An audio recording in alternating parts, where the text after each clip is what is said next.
But then you also said rainbows. Okay.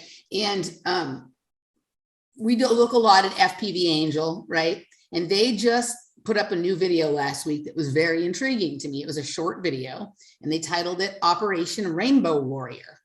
And they had this amazing animation that they had, you know, he's really good with graphics.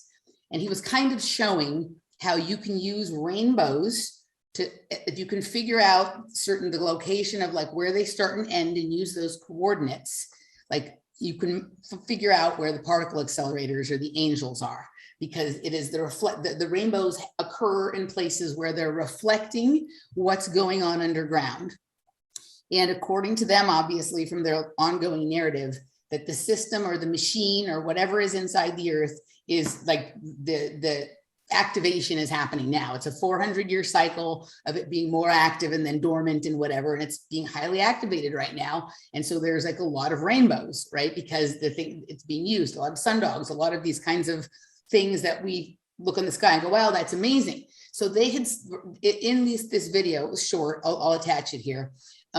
They had said that like in certain, like in the middle of these, or like, you know, with certain coordinates around this, once you figure it out, there's generally like old churches that are like, you know, your sort of Tartarian or mud flood kind of buildings, or state capitals, or certain special buildings, or museums, or things like that, that are sort of special or kind of central to this location. And I thought, okay, like maybe, but also I would add to this for our conversation last week, maybe baseball fields, baseball stadiums, and like the weapons companies that are like, you know, like Boeing and Rocketdyne, when they're under the ground in some of these locations, that might be something that is there as well. And it also matches up to all of the talk about Over the Rainbow and Oz programming and things like that with MK Ultra and said things, right?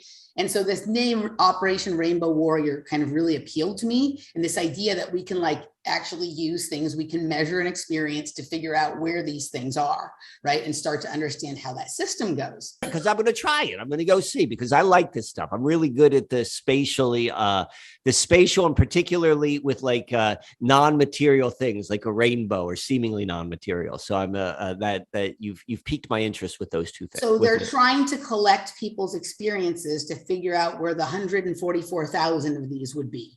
There's information on some of these locations of particle accelerators, but they're knowing that there are more. So if people go out and are able to take photographs or video that match up to certain specs that they have figured out that are like for sure. Thing while we're on the rainbow thing, because it was the first thing that popped into my mind when you mentioned seeing more rainbows this year than you had before, Michael. And then Emily, when you tied it into buildings, it all just came together. I went to Telluride this summer. Have you guys been to Telluride? No.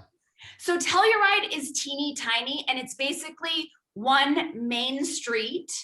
Like literally, there are a couple like offshoots, but there's the one main street, and you know, all the buildings lining the main street, and it goes into this mountain range and this beautiful waterfall. When I was in Telluride, I saw the brightest, most saturated rainbow I'd ever seen. It seemed fake. I'm like, I've never seen such a rich rainbow. And I was with two other people who had the same thought.